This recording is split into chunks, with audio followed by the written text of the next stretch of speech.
And I want you to join me to welcome pharmacist Abimbola Adebakin to keynote address. Thank you very much.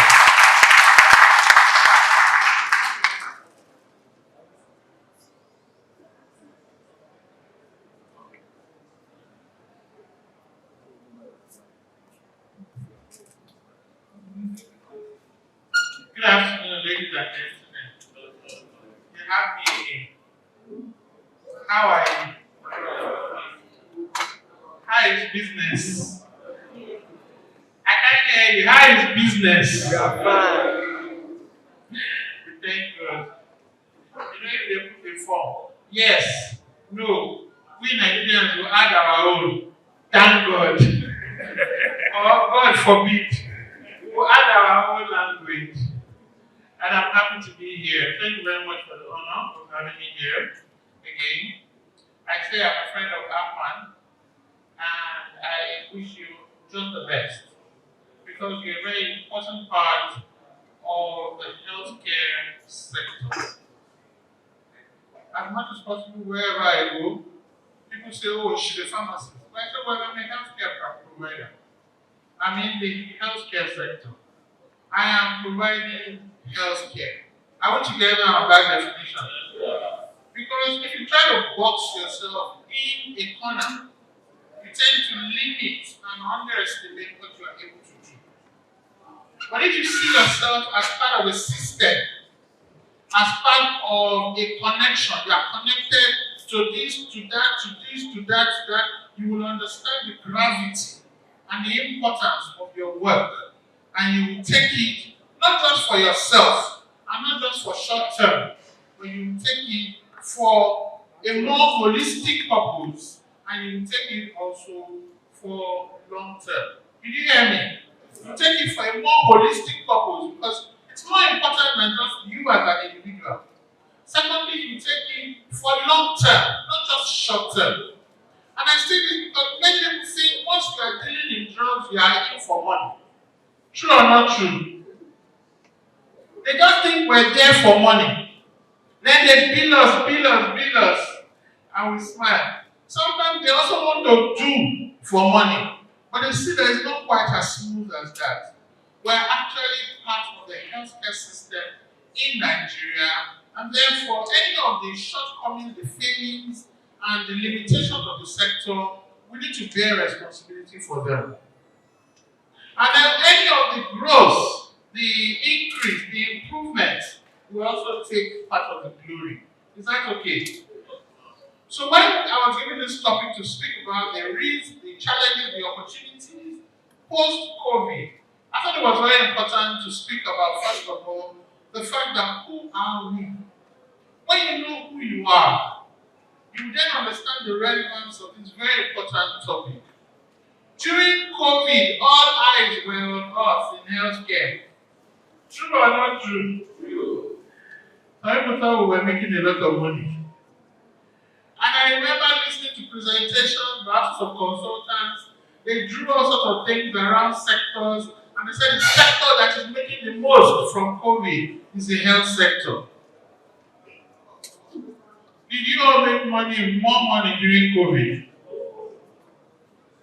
Don't let them hear that one because they will not believe you. Some of us lost a lot of money. Some of us, our goods were out there, couldn't recover. Payments was an issue. But some of us made a lot of money. The point I'm making is not about money, and I hope you pick it. It's about opportunity comes. It comes knocking, and if you are prepared, you will make use of it. If you are not prepared, it will go past you. And this is life every day. If you can reduce the noise at the entrance, please do.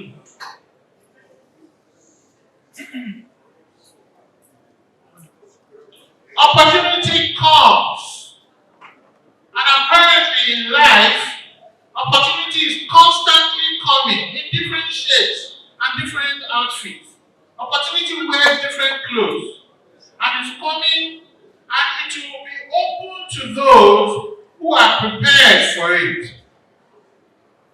If another COVID should happen December 2023, will you be ready for this one? Will you be prepared for this one? Will you make the best use of all the opportunities that showed up during the last pandemic? Some of us cannot answer confidently. Some of us are ready because we learned. Some of us need to understand what are those opportunities she's talking about. I run a business where on one hand we have pharmaceutical distribution, so marketing and sales all over Nigeria, and we have about 40 products that are ours exclusively to distribute. On the other hand, I have another line of business called market access. And in market access, we have realized that the appetite of people all over Nigeria has changed, especially with the advent of technology, internet, and all of these things. Therefore, we capitalize on it to turn out digital health products. So, digital solutions like my medicines, where you can be anywhere in Nigeria, order your drugs to bring it to you to your doorstep. So, people order from abroad, we deliver it here within the country. Increasingly, we're seeing them saying, oh, do you do in Ghana? Do you do here? And we're doing, right? We also have a digital health product where every month they pay us a certain amount every month and they get covered for their medication for 20 conditions, irrespective of how many times you access. We've turned health insurance on its head. Are we together? We have another digital health solution that addresses chronic illness. So we keep using digital health solutions to address market access. On one side, people can say, oh, they access genuine drugs. On the other side, we are feeding pharmacies with access to market. Some pharmacies get as much as 10 million revenue from us. Are we together? If one pharmacy, and there are over 200 serving that purpose, one pharmacy is getting 10 million. And we said, we haven't even put the technology engine under it well. Imagine what we will get when we put the tech engine. So right now, we're launching the tech engine in November. But what is giving us that confidence is the opportunities we saw during COVID that we're now leveraging post-COVID. What opportunities did you see during COVID? You must constantly ask yourself those questions because you are in this for a holistic reason as well as long term. One of the opportunities came because people now found it comfortable to sit in their homes and order food, and the food will be brought to them. Is that also? What are the businesses that are coming from there? Globo, Junior Food, all sorts, Uber Eats, and so on. If they can see it in food that somebody can open, food that you can open as they are bringing it, and some kind of dispatch rider, sorry, not Okada, dispatch rider, and you can say these people, they are so late to pass, and you cover it back. Is that not so? And deliver, and people are comfortable enough to order food virtually.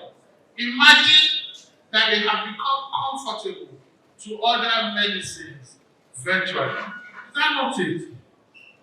We saw it since 2017.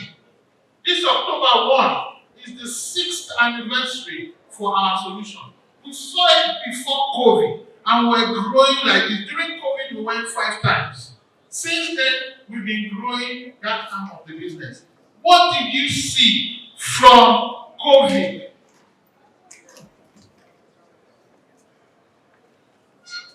Hello? Look at finance.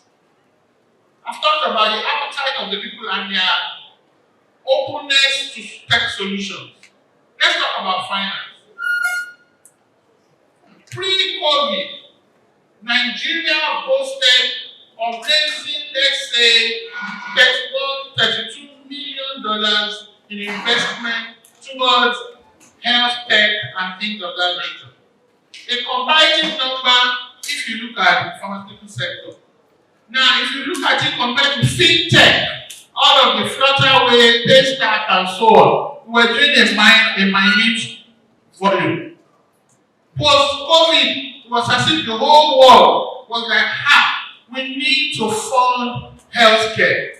Is that not what came out from it? We need to fund healthcare. They now started seeing opportunities to fund healthcare. Health finance was jumping up. Hospitals, let's put bed space, let's increase diagnostic tools, more people were coming, and so on. Now, if you say, go to a bank to get money, they'll say, oh, we have a health fund or department. Have you heard that? Go to Sterling Bank, they have. Go to Union Bank, they have. Go to Wema Bank, they have. Fidelity Bank, they have. Before COVID, their attention to funding healthcare was at this level. Now, post-COVID, it has gone to this level. There is more finance now to support healthcare. But are you getting it? No. Because you have to package yourself in a manner to attract that funding. The first thing you have to know is there is funding. And they keep sitting on that money, but they are able to sell it out. Because there are certain things that are still traditionally embedded in their minds on how you meet the criteria for credit. And many of our businesses do not meet those criteria. So it's as if money is waiting, trying to come out, and we are saying, no, we don't want your money. The first impression, how you show that you want your money, you want their money, is how you run your business. Too many of us are over-relying on the credit from our suppliers. No disrespect to fixing and the likes of fixing. But when a bank wants to fund you, they are not going to check whether you pay your creditors. They are going to check whether you bank and you account for money through your bank account. Is that not correct? Do they say, go and bring your records with your manufacturer? They cannot use those records, even though we have 4 decades of relationship with our suppliers, with our manufacturer. They know us, we know them. There's trust. But bank does not use that. So how are your books today?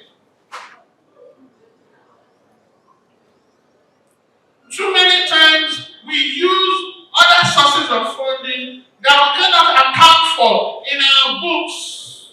Therefore, we're not looking attractive to where funding exists today. And that funding is cheaper if you compare it to the alternatives that we're going for. We must begin to wake up. The opportunity is working towards us or working past us, depending on how we position ourselves. Let me talk about the third one. What was the first one I said? The appetite of your consumer is changing. Therefore, you begin to open up to create solutions to feed that appetite. The second one, what was the second one? Finance is available, but it will continue to elude those of us whose books and businesses are not prepared for that kind of finance. The third one is about technology. Many of the new entrants into our sector, they're not coming in and crawling in. They are coming in and jumping in. And I know we're saying, oh, these ones, permit me to say it in my language, Yoruba, I'm too small. You know what that means? They will soon get tired. Because some of us think that what we see is what they are seeing. And so we are distrustful of their youthful exuberance. They just come into our sector. Wow, they raised $12 million US. You know what $12 is now? That's over 11 billion naira. And they've come with that money to operate in a sector that you have been growing organically, year on year. If any one of you is a distributor today, my challenge, honorable, if you invite me for next year, my challenge, just 1 billion. And you can do it. And I'm not citing you, I'm not hyping you. I need you to see the Nigeria that these people are seeing. And I need you to leverage that same Nigeria and not be tired. Many of us have grown tired. We're just barely keeping our lights on. We're just barely scratching stuff. We're contending with operational problems. People are stealing our products. There's expiration. True or not true? They will come and clamp down. Dr. Shaw talked about NDLA and other officials coming to dealing with operational issues. So sometimes you're unable to step back and see the big picture. 1 billion naira means almost 100 million naira every month. Let's even take 2 months out, January and December. Let's focus on the middle.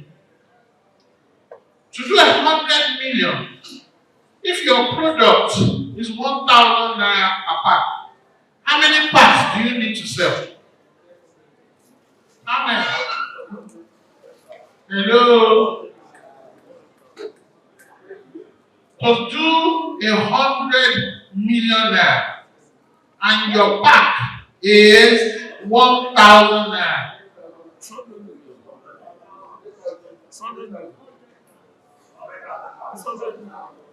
100,000 packs in that month. Yes, 100,000 packs in 1 month. How many packs are in a carton? Give me anyone. 20, let's say 20. 20 packs in a carton. So how many cartons must you sell?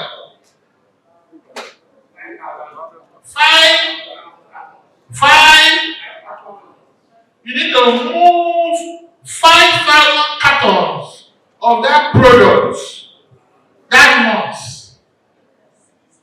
If you sell to institutions, to pharmacies, to clinics, to the extra, and you divide 5,000 and say, this month, I need to identify 100 institutions that will buy up 5,000 from me. I'm going somewhere. Remember, I'm talking about technology. They won't all buy the same. So some will buy more and categorize A, B, and C. Is that not so? And so they say these ones that are A, 10 of them will buy 50% of my target from me. These ones that are B will buy 40% of my target from me. These ones that are C will buy the remaining 10%. If you begin to identify institutions across Nigeria and position your product, breaking down units and capturing monthly targets, you'll be working in a more deliberate, strategic manner. Can you do it with your head alone? All this calculation and computation. How many of you have technology helping you to do that calculation? How many of you? 1, 2, 3, 4, 5. Dr. Motosho, can you see what I'm saying? We are thinking that technology is an expert. Technology is actually an investment.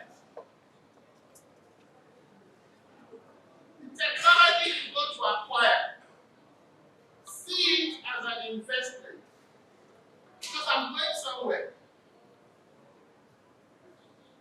When I asked a distributor, I supervised a work, she gave me in Tanzania. And I said, who are your top 10 customers? She didn't know. If I ask some of you, you know, you don't know, I'm not sure. I said, go and do the exercise and come back to me. Based on that, she was able to show me her top 10. 6 of them government institutions, 4 of them private. And she was saying she wants to open up branches across Tanzania. I said, your top 6 are government. They are based in the center. If you open up branches, do you have more of them? So we shut them down again immediately. You have to have technology showing you insights that you will not ordinarily have in your head. Some of us are running this business as though we're buying soup, ingredients in the market to cook soup, and it's just part of it. It's not just part of it. Some of you have sent your children to pharmacy school to become pharmacists. So please take this thing seriously. Engage the right technology that on the press of one button can show you your top 20 buyers, your top 20 defaulters, your top 20 institutions that you should be going there to wake up when they wake up. And stop wasting energy doing just everything and anything without strategic focus. Technology is your friend to help you to break the market down into chewable chunks. And you then say, is this it? To do 1 billion stops being frightening. It becomes normal. But if it has not become normal in your head, it will never happen. Say amen.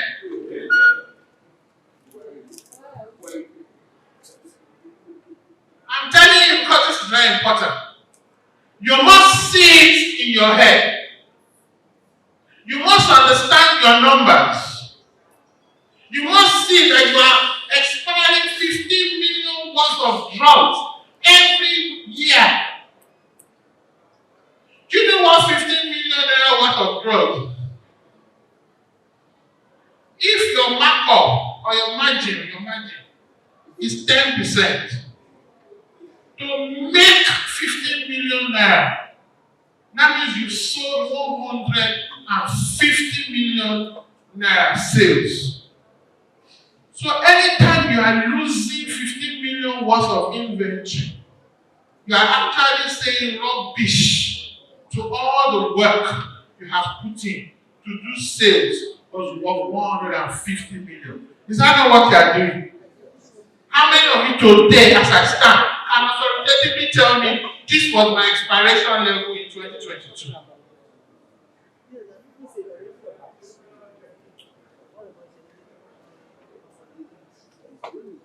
Appman, I'm still your friend. I know it's only your friend that can be telling you the truth. I'm not happy when we are in healthcare and we are doing business as if we're not in one of the most profitable sectors in the world. We're doing business as though it's just to while away time. After I retired with the government and I come here to just do. There are opportunities here. And if you are like me, you are interested in milking opportunities responsibly. Because that's what you guys are doing. You are bringing MPLA, bringing PCA, bringing NAFDAC. So it shows that you are ready to regulate and be regulated. Is that not it? They don't do that part, and they don't do the business part. Do the business. Do the business. You should be asking me, okay, Abimbola, which technology should we use? You should be pressuring your officials to say, bring us tech solution provider to speak to us. Let us see what they have. Let's question them. Let's do group bargaining for a good price so that all our members can have this thing at the tip of their fingers. We should be saying who is building not just technology for our finance, who is able to build something for our inventory, who is able to build something for our logistics and everything we're managing. Who is able, that's what you should be saying to make use of the post-COVID opportunities that have come into our industry and has come into our country. If we keep talking about, oh, let's shut down Odumaka, that's our problem. We will continue to regurgitate old theories that may not work until you create credible alternatives through your members, through Appman. Because then and only then will all the fixings of this world, the maker and maker of this world, the name the company, Enzo of this world, that's when they will reckon with you and say, any amount we push into Appman, they sell it. They stop over-relying on what you are saying they should shut down. How can you shut down a place that can absorb sales and pay them on time?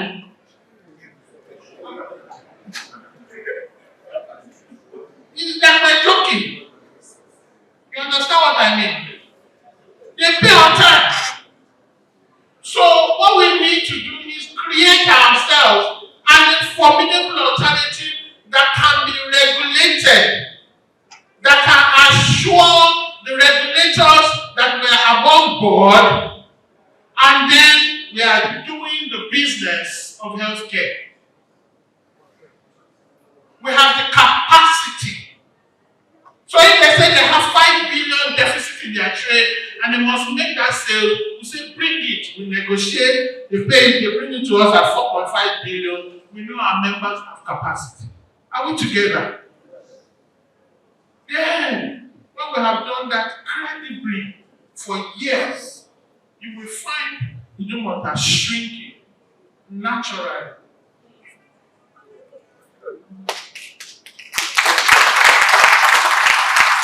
I'm saying these things because I take you as healthcare businesses and providers.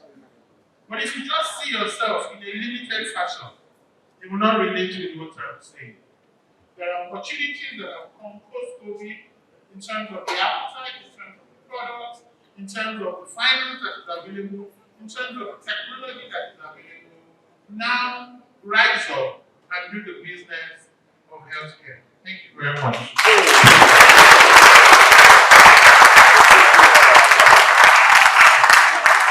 Thank you so much for that wonderful analysis.